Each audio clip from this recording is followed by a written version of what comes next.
Evet, bugün Cumhuriyet Halk Partisi yapılan referandumun iptali için resmen Yüksek Seçim Kurulu'na başvurdu. Yüksek Seçim Kurulu biliyorsunuz seçimle ilgili en yüksek karar merciidir. Seçimlerle ilgili bütün uyuşmazlıklar, tartışmalar nihai noktada Yüksek Seçim Kurulu tarafından verilen kesin kararla neticelenir. Bakın, kararı kesin.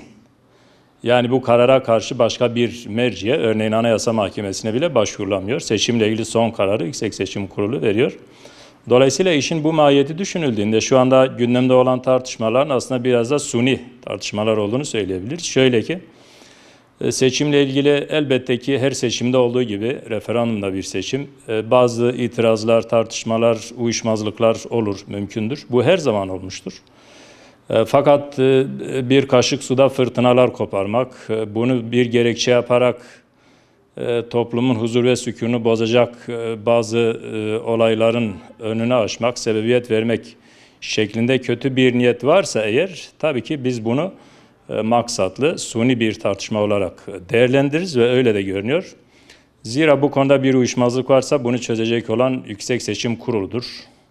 İşin teknik detayları, kanuni düzenlemeler şu anda aslında söz konusu bile değil. Bu Yüksek Seçim Kurulu'nun vereceği karar, yapacağı inceleme sonucunda doğrusu verilecek içtihatlarla belirlenir. Bu konuda ne siyasilerin ne de vatandaşların bir yargı ortaya koyarak kesin bu doğrudur deme hakkı yoktur. Mevcut cari sistem içerisinde hukuki düzenlemeler yapılmış. Bu hukuk çerçevesinde kararlar verilecektir. Bizce Cumhuriyet Halk Partisi'nin, daha doğrusu sadece bu partinin değil, temsil ettiği bir akım veya zihniyetin bir hazımsızlığı söz konusudur. Seçim sonucu kabullenilmemiştir bu çevreler tarafından.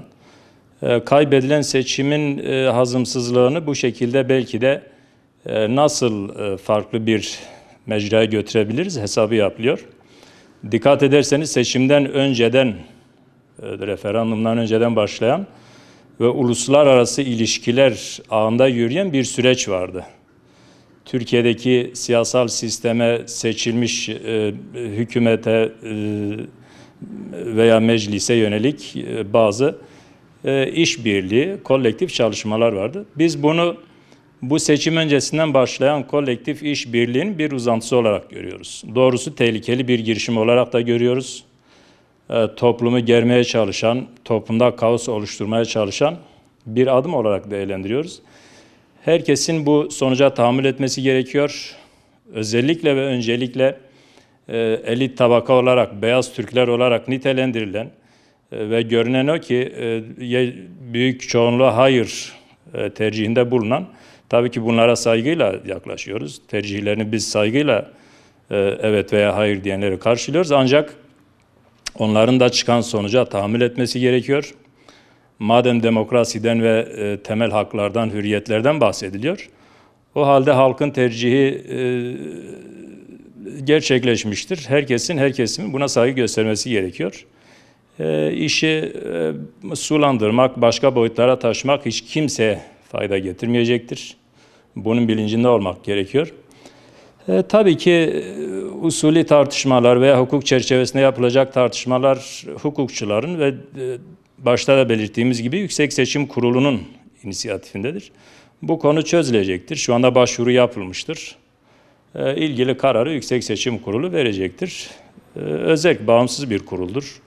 Verilen karara herkesin saygı göstermesi gerekiyor. Bu konuda ne siyasilerin ne de diğer kesimlerin toplumu germe vesilesi yaparak propagandasını ve hele olayları sokağa gezi benzeri eylemlere dönüştürecek bir ortama dönüştürmemesi gerekiyor.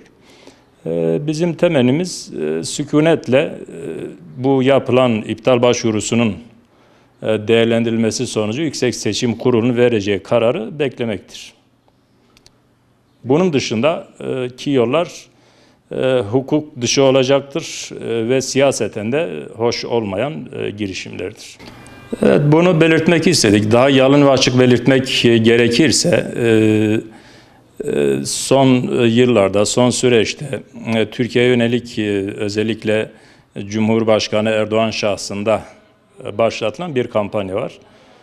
Bunun dediğimiz gibi uluslararası boyutu da çok bariz bir şekilde temayüz etmiştir, görülmüştür. Biz bunu bu çerçevede değerlendiriyoruz. Cumhuriyet Halk Partisi uluslararası kamuoyunun da desteğini alarak ve bu konuda daha önce yapılmış sistematik, organizeli ve bilinçli çalışmaların da desteğini alarak bu seçim sonuçlarını, referandum sonuçlarını iptal ettirmek, toplumda bu vesileyle bir kaos, kargaşa ortamı oluşturmak amaçlıyor bence. Bu noktada AGİT ve Avrupa'daki birçok kuruluşun, basın yayın organının açıklamaları ve demeçleri de aynı minval üzeredir.